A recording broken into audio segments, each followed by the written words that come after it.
in-expose ko yung sarili ko sa social media. Siguro yung nag-ano lang sa akin yung mga basher. Kumbaga parang kasi dumating sa point na i-upload ko ba to kasi baka mabash na naman ako. Kumbaga may gawin kang tama, may gawin kang mali, may masasabi at masasabi pa rin talaga yung mga tao sa'yo.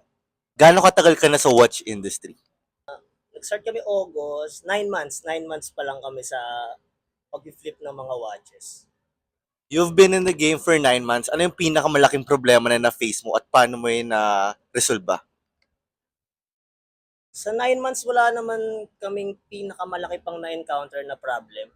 Pero siguro nung mga panahon nagsisimula ako kasi in-expose ko yung sarili ko sa social media. Siguro yung nag-ano lang sa akin yung mga basher. Kumbaga parang kasi dumating sa point na i-upload ko ba to kasi baka mabash na naman ako. Kumbaga dun sa ah, part na yun yung parang isa sa na ano sa akin.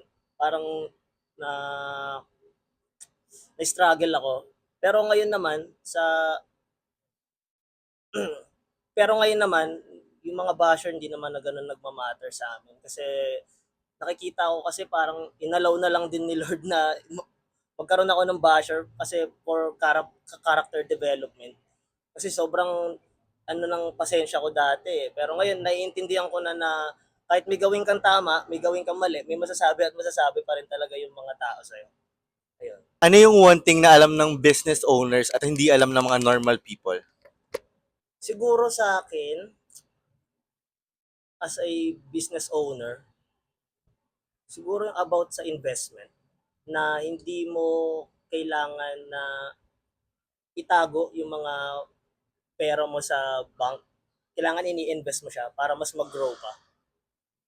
Mapa long term or short term investment, big profit or small profit is still profit.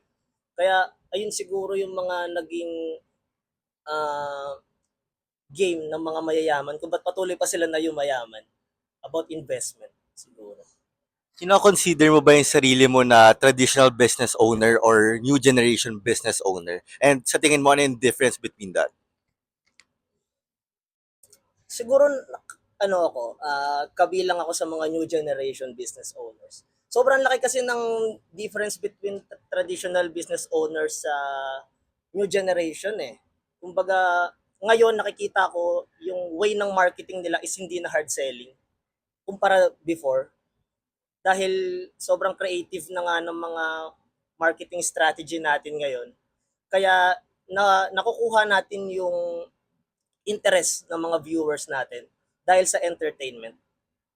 So, sinasabi mo na mas creative na ngayon yung new generation business owners. So, ano yung